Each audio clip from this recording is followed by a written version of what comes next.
Salut tout le monde, j'espère que vous allez bien. Merci d'être de retour sur ma chaîne et pour les nouveaux, bienvenue. Aujourd'hui j'étais censée filmer avec quelqu'un mais il y a eu une annulation de dernière minute donc je me suis revirée sur un 10 cents comme on dit. C'est-tu 10 cents? 25 cents? Je sais plus.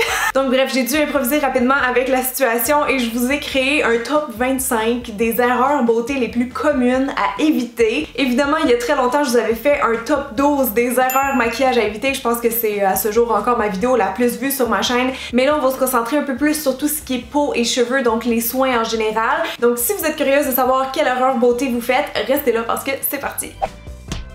Numéro 1. Laver trop souvent son visage. Ça, c'est surtout quelque chose que j'ai observé chez les gens qui ont la peau grasse. On dirait qu'ils ont tendance à vouloir beaucoup laver le visage pour le débarrasser de son sébum. Le problème avec ça, c'est que quand on lave trop son visage, c'est-à-dire 2 fois, 3 fois, 4 fois par jour, ben on l'agresse, hein, parce que les nettoyants, c'est quand même asséchant. Et qu'est-ce qui arrive quand on enlève tout le sébum de la peau?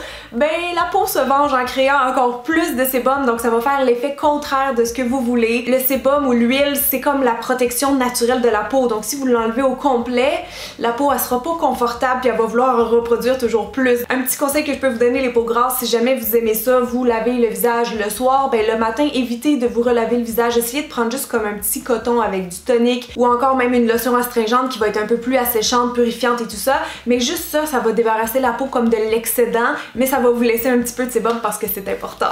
Deuxième truc, j'ai l'impression qu'on le voit de moins en moins, mais ça m'arrive encore de voir des filles faire ça quand je magasine du maquillage, c'est d'essayer son fond de teint sur le poignet. Voulez-vous bien me dire à quoi ça sert? Le fond de teint il va dans le visage, hein, fait que ça sert absolument à rien de l'essayer là, d'autant plus que souvent notre peau du corps, du cou et du visage, il y a quand même des petites variations entre. Donc le plus logique, le plus naturel, c'est de l'appliquer dans le visage tout simplement. Moi je vous conseille au niveau de la mâchoire, mais pas trop bas non plus, hein, parce qu'il y a un ombrage ici. Fait que tu sais, à peu près ici, si vous faites comme un swatch de produits dans votre visage, ça devrait vous donner un bon indice pour la couleur générale. Après attention parce qu'il y a des peaux qui ont plus de décoloration que d'autres, donc il va y avoir des variations. Donc des fois il y a des carnations par exemple qui sont plus foncées, qui vont avoir vraiment toute la zone du front ou ici qui est plus foncée. Donc faut faire attention à ça puis décider est-ce qu'on veut intensifier la couleur foncée puis la mettre partout dans le visage ou on veut plutôt éclaircir son teint. On peut bien sûr aussi faire une moyenne de tout ça, mais bref, ça c'est des techniques de maquillage plus avancées. Je suis pas mal sûre que je vous en ai déjà parlé aussi dans une autre vidéo ou dans mon livre. Donc bref, mais oui, faites attention, pas tester le maquillage ici, ça sert à rien, ça va dans la face. Voilà.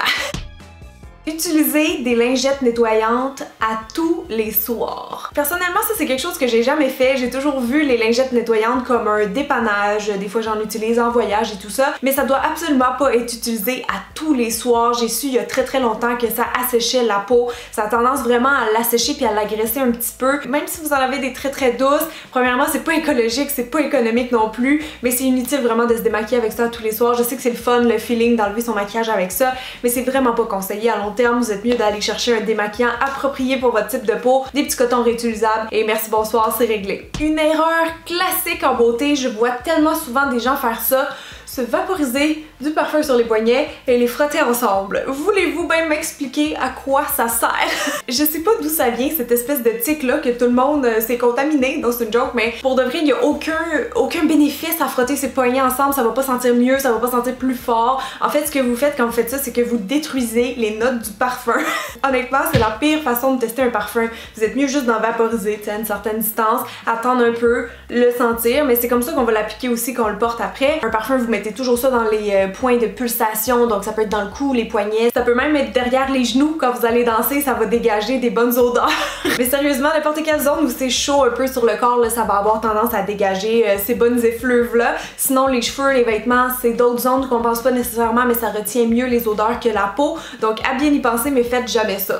Ça c'est quelque chose que j'ai été moi-même coupable très longtemps, je dois vous avouer. Appliquer sa crème de visage avant la crème contour des yeux. Pourquoi c'est grave entre guillemets? C'est juste parce que le contour des yeux c'est une zone qui est très délicate, la peau est je sais plus combien de fois plus fine ici que dans le reste du visage et le visage est beaucoup plus fin aussi que le corps. Bien important à savoir, mais bref, quand vous mettez votre crème pour le visage avant la crème contour des yeux, ben elle a tendance à migrer un petit peu vers le contour des yeux et c'est pour ça qu'on va privilégier en fait de mettre cette crème là qui est conçue pour le tour des yeux, pour la peau plus délicate là, avant, comme ça vient faire comme une espèce de barrière pour pas que votre crème de jour aille là. Parce que ce qui pourrait arriver, en plus que c'est pas adapté, on pourrait dire, c'est aussi que ça va avoir tendance à créer un peu de puffiness. Donc si vous avez le tour des yeux qui devient un petit peu bouffi là, de temps en temps, ça pourrait être entre autres dû à ça. Donc pensez à mettre votre contour des yeux avant, juste par petit tapotement comme ça avec ce doigt-là parce que c'est le plus doux pour le contour des yeux. Et par la suite, vous allez appliquer comme d'habitude votre crème de jour ou de soir.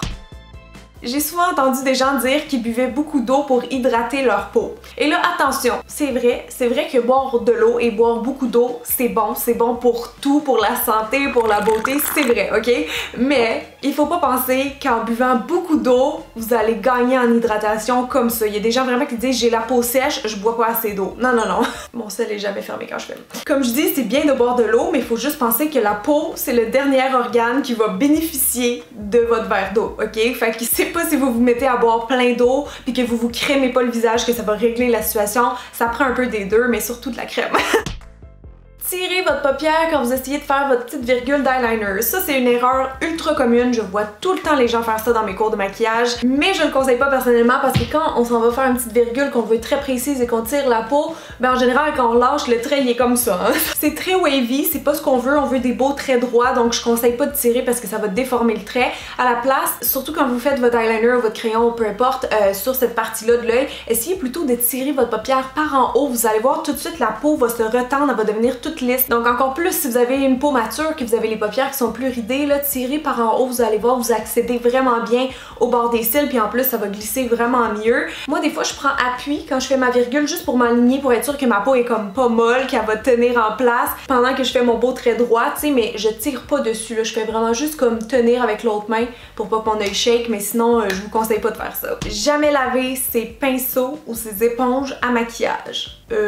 Wesh! À moins que vous aimiez ça, avoir un party de bactéries d'en face, je vous le conseille pas. Puis ça, je tenais à le redire parce qu'il y a beaucoup de gens qui lavent pas leurs pinceaux parce qu'ils savent pas comment, ils prennent pas le temps, ça leur tente pas. Je comprends, là, c'est vraiment une corvée, là, c'est plate, on lave nos cheveux, on lave notre linge, on lave nos draps, nos rideaux, on a pas le goût de laver nos pinceaux puis nos éponges, mais c'est tellement essentiel. Sinon, ce qui peut arriver, c'est que, comme je dis, il va y avoir un party de bactéries là-dedans, donc comment ça va se traduire sur le visage, c'est de l'acné, de la peau sensible et compagnie. Donc super important, vous pouvez acheter un petit spray pour les laver rapidement comme day to day ou à chaque semaine. Et quand vos pinceaux sont vraiment sales, c'est important de leur faire un vrai shampoing. Donc avec par exemple un savon à l'huile d'olive, vous allez tourner avec le pinceau mouillé dans votre lavabo, vous essuyez bien, vous le remettez dans sa shape et vous le laissez sécher sur une serviette. Et comme ça, ben on repart à neuf. Puis en plus, c'est tellement agréable d'utiliser des pinceaux qui sont fraîchement lavés, je vous le dis. Je suis toujours choquée quand je maquille des gens qui ont les cils droits, naturellement droits comme les miens par exemple, et qui me disent ne pas utiliser de recourbe-cils. Moi ça, à chaque fois je me dis c'est juste parce qu'ils n'ont pas encore essayé ou ils n'ont pas un bon recourbe-cils parce que je pourrais pas vivre sans personnellement. J'ai découvert ça je pense quand j'étais au secondaire et depuis je le fais à tous les jours ou en tout cas toutes les fois que j'applique du mascara. Si vous êtes chanceuse puis que vos cils sont naturellement courbés, vous avez pas besoin de faire ça. Mais s'ils sont droits puis que vous appliquez du mascara, vos cils vont juste être droits avec du mascara. Mais ça va pas ouvrir vos yeux, ça va pas donner le plein potentiel de vos cils. C'est super important, puis c'est juste une étape de plus qui prend quelques secondes honnêtement.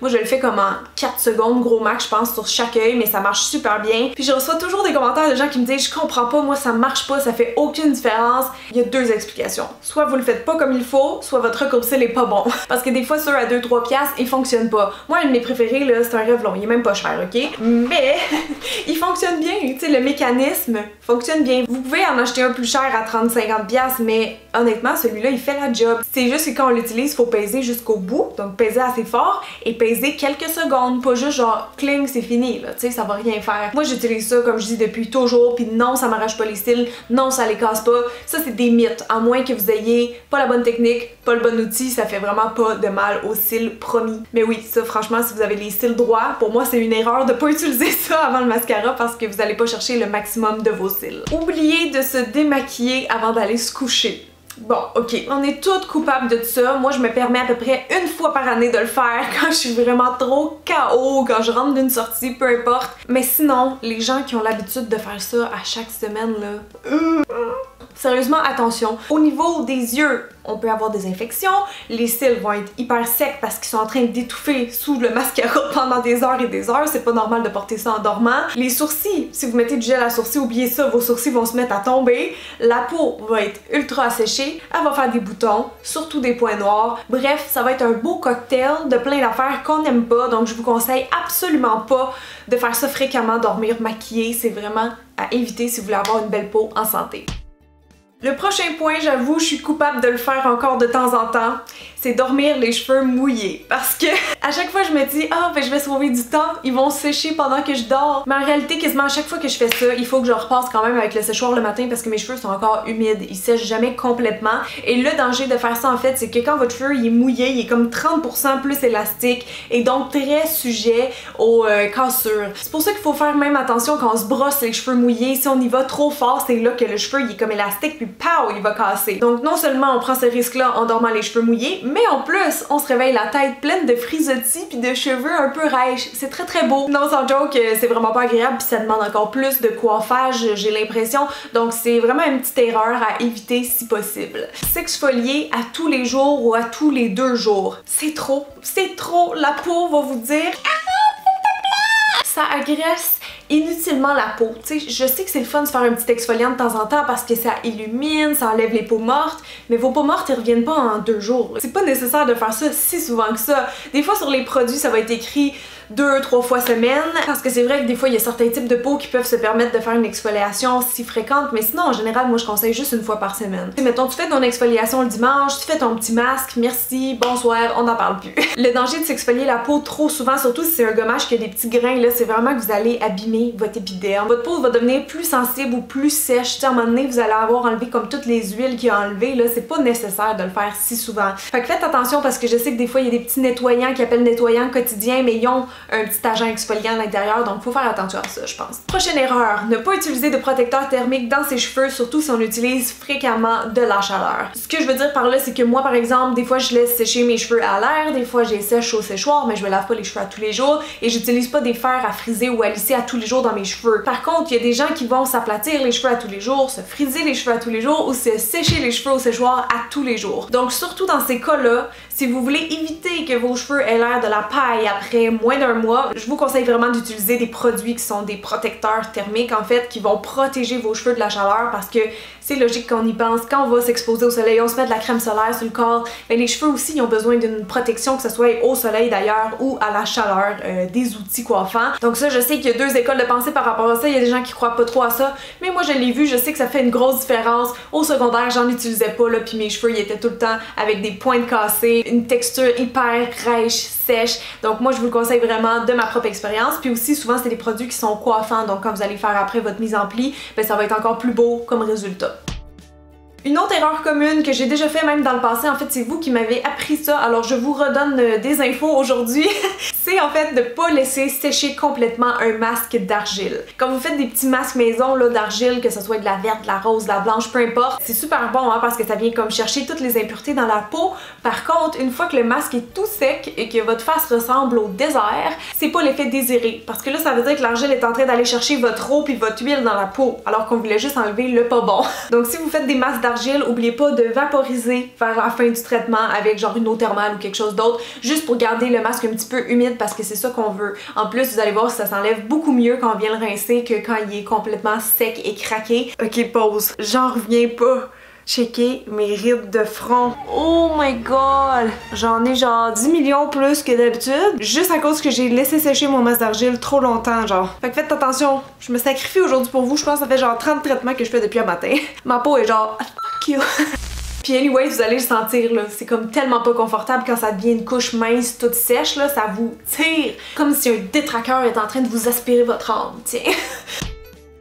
S'exfolier le visage avec des petites granules triangulaires. J'ai mal juste à le dire. C'est des produits genre Saint-Yves, le gommage à l'abricot, c'est parce que c'est comme des noyaux choppés en petits morceaux. Donc c'est comme des formes en fait qui sont pas lisses, qui sont pas rondes. Et ça, si on zoomait sur la peau, ben ça fait comme des petits couteaux qui perforent la peau.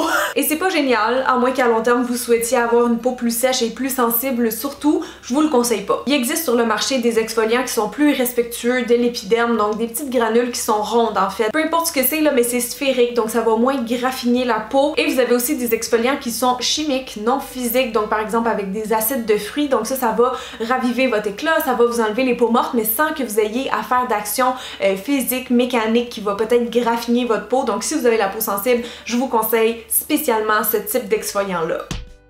Tondre ses cheveux après la piscine ou la douche. Oh, quelle erreur! Oh, j'ai tellement mal au cœur quand je vois des gens faire ça. Je le faisais aussi quand j'étais jeune, je sais pas, tu vois les autres faire, tu le fais, tu réfléchis pas, mais c'est vraiment mauvais. Tu sais, qu'est-ce qui arrive quand on fait ça aux cheveux? Évidemment, ils cassent! C'est sûr que si tu fais ça avec, ils vont être fragilisés, voire cassés. Donc je vous le conseille absolument pas, c'est vraiment la technique d'éponger qui va être plus douce et plus efficace à long terme.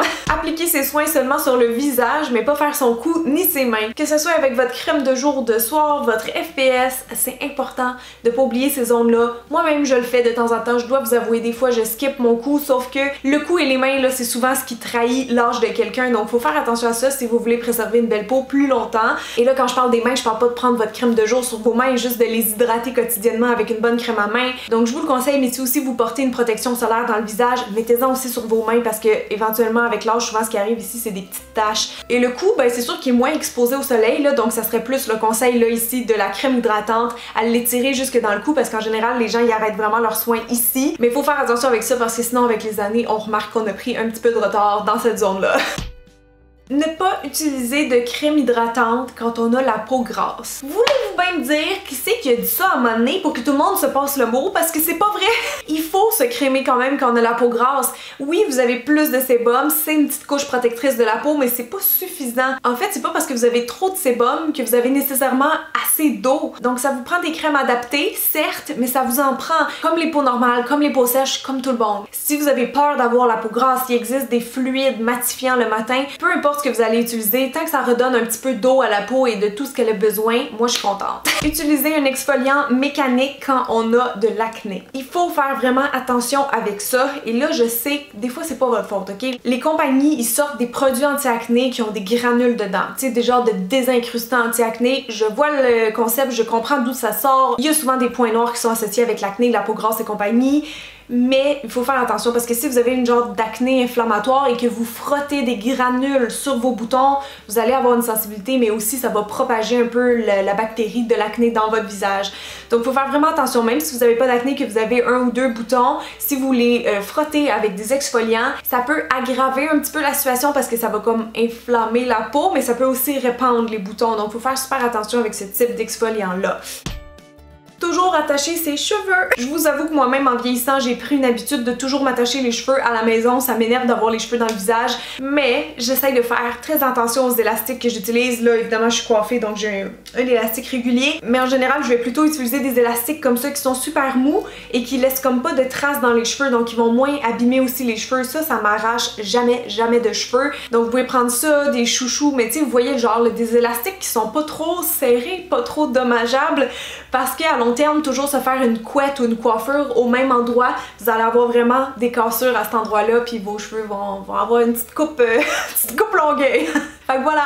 Bon, les erreurs maquillage, je vous en ai parlé souvent. Fait qu'une générale que je pourrais dire, ça serait pas avoir la bonne forme de sourcils, pas avoir des sourcils adaptés à sa forme de visage. C'est un conseil très général parce que, il y a plein d'erreurs qu'on peut faire avec les sourcils. Ils peuvent être trop pâles, trop foncés, pas maquillés de la bonne façon, trop courts, trop longs, puis ça fait un petit regard tombant. Ils peuvent avoir une forme qui est pas adaptée pour votre visage, etc. Donc si vous n'êtes pas satisfaite aujourd'hui là avec vos sourcils, prenez rendez-vous, demandez des références à des amis par contre parce que c'est le genre de choses qu'on veut pas moffer. Moi ça m'est arrivé quand j'étais plus jeune, ça m'a tout pris pour les faire repousser et encore je suis pas 100% satisfaite, je le saurai jamais. Des sourcils ça peut vraiment embellir ou enlaidir quelqu'un, donc c'est important de connaître sa forme de visage, connaître sa forme de sourcils, savoir qu'est-ce qui nous met en valeur parce que sinon ben voilà ça peut être considéré comme une erreur beauté ou maquillage. Cacher un bouton avec du cache-cerne, mais là attention je mets un gros astérix là-dessus parce que ça peut fonctionner.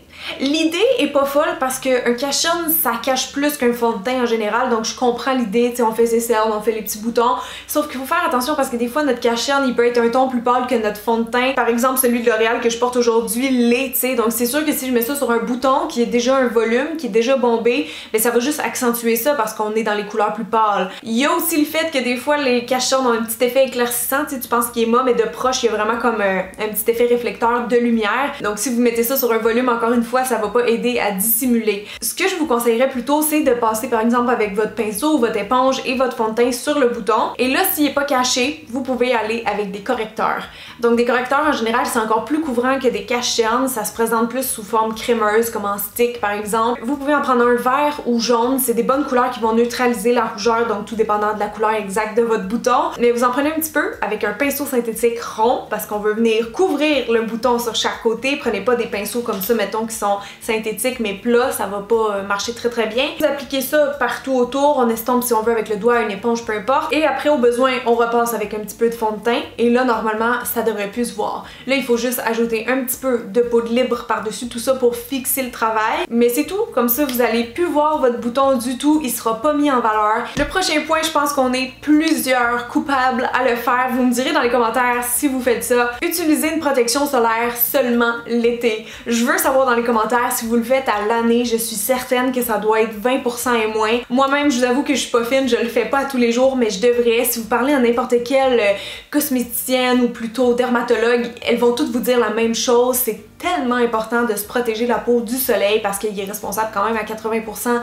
du vieillissement de la peau. Donc c'est le meilleur anti-âge, c'est la meilleure façon de garder une belle peau en santé longtemps. C'est une protection solaire. Il y en existe des spéciales pour le visage qui sont agréables à porter. Moi ces temps-ci j'utilise celle de SkinCeuticals, c'est quand même un FPS 50, donc c'est une très bonne protection et ça a une petite teinte, donc ça peut même servir comme de bébé crème ou de produit tout en un là. Bref, c'est important de le faire en toute saison parce que le soleil est tout le temps là, mais aussi parce qu'on n'y pense pas. Mais par exemple avec l'hiver et la neige, ben les rayons sont reflétés, hein, c'est blanc, fait que ça nous rebande dans la face directement. Et moi je peux vous dire que c'est pas seulement le vent et le froid qui dessèchent la peau l'hiver au Québec, c'est aussi le fait que le soleil nous attaque beaucoup la peau sans qu'on s'en rende compte. Donc si vous pouvez prendre l'habitude de faire ça, d'ajouter ça à votre routine, c'est une très bonne chose en fait parce que vous allez vous protéger du cancer de la peau, des taches pigmentaires et aussi du vieillissement prématuré.